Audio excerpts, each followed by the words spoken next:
KKR के साथ SRH वाला कांड हो गया। जी हाँ, और अब जो है वो 4 टीमें हैं जो एक्चुअल में लड़ाई लड़ेंगी, क्योंकि केकेआर तो लड़ाई से बाहर हो गई है।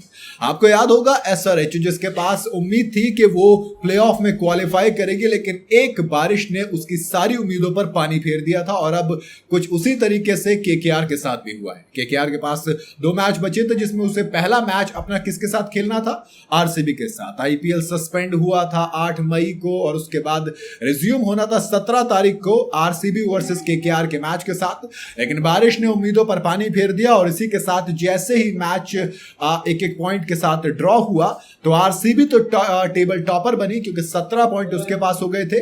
लेकिन केकेआर को जैसे ही 1 पॉइंट मिला तो वो सीधा सीधा एलिमिनेट हो गई। केकेआर ऑलरेडी 6ठे नंबर पे थी। 1 पॉइंट का मतलब था उसके पास 13 पॉइंट हो गए हैं, और 13 पॉइंट के बाद जब आपके पास सिर्फ 1 मैच बचा हो तो आप मैक्सिमम 15 पॉइंट पे जा सकते हैं, जबकि ऑलरेडी 3 टीम ऐसी हैं जो 15 पॉइंट से ऊपर हैं या 15 पे हैं। क्योंकि देखो पंजाब के पास 15 पॉइंट है, और अगर पंजाब एक मैच जीतती है तो वो सीधा पहुंचेगी क्वालिफिकेशन में, और आरसीबी भी क्वालिफाई कर जाएगी क्योंकि 17 पॉइंट हो जाएंगे इनके। आरसीबी को पंजाब को ऑलरेडी उस राजस्थान के साथ खेलना है जयपुर में, जो पहले से ही बाहर हो चुकी है, यानी कि एलिमिनेट हो चुकी है। तो ऐसे में कहीं ना कहीं पंजाब के पास क्वालिफिकेशन का मौका है और केकेआर को झटका लगा है। अब एमआई की मुश्किलें थोड़ी सी बढ़ गई हैं, क्योंकि अब डीसी अगर मैच जीतती है, डीसी भी तो जीटी के साथ खेलेगी, जीटी अगर जीतती है तो फेयर इनफ गुड है, लेकिन अगर डीसी जीतती है और पंजाब जीतती है तो फिर एमआई की मुश्किलें बढ़ जाएंगी। यानी कि आईपीएल का ये जो पॉइंट्स टेबल है अब ये दिलचस्प हो गया है। वहीं केकेआर की बात करूं तो केकेआर ने पिछले सीजन के चैंपियन थे, यानी कि डिफेंडिंग चैंपियन के तौर पर इस बार उतरे थे मैदान में, लेकिन कोच बदला। हेड कोच जो थे पहले कौन थे? गौतम गंभीर थे, वो गए। विनिंग कैप्टन श्रेयस अय्यर को इन्होंने जाने दिया। मुझे अब तक समझ में नहीं आया क्यों जाने दिया। वेंकटेश अय्यर पर कितने खर्च करे? 23 करोड़ रुपए खर्च करे, पता नहीं क्यों। मतलब ऐसा लगा था कि केकेआर वो है ही नहीं जिसे हम जानते थे।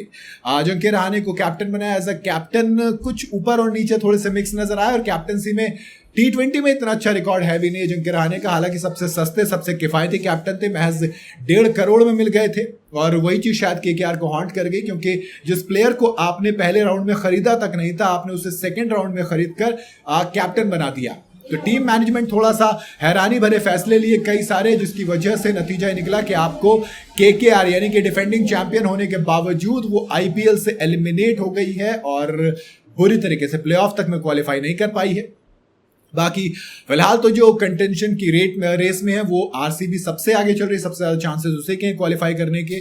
और अगला मैच आरसीबी को सनराइजर्स हैदराबाद के साथ खेलना है, एंड देन आखिरी मैच जो 2 बचे हुए हैं उसके, वो जो लास्ट मैच है वो लखनऊ के इकाना स्टेडियम में एलएसजी के साथ खेलना है, और मोस्ट प्रोबेबली वो उससे पहले ही क्वालिफाई कर सकती है। दूसरा जीटी के चांसेस हैं फिर, क्योंकि सिर्फ 11 मैच खेले हैं। आज अपना दूसरा मैच खेलेगी शाम को डीसी के साथ दिल्ली में, तो 16 पॉइंट उसके हैं, तो उसके पास भी चांसेस हैं। डीसी अगर आज का मैच जीतना जरूरी है, क्योंकि डीसी के पास सिर्फ 2 मैच बचे हैं और 3 मैच बचे हैं टोटल, 3 में से 2 मैच उसे जरूर जीतने हैं। एमआई के पास सिर्फ 2 मैच बचे हैं, एमआई को भी जीतना है।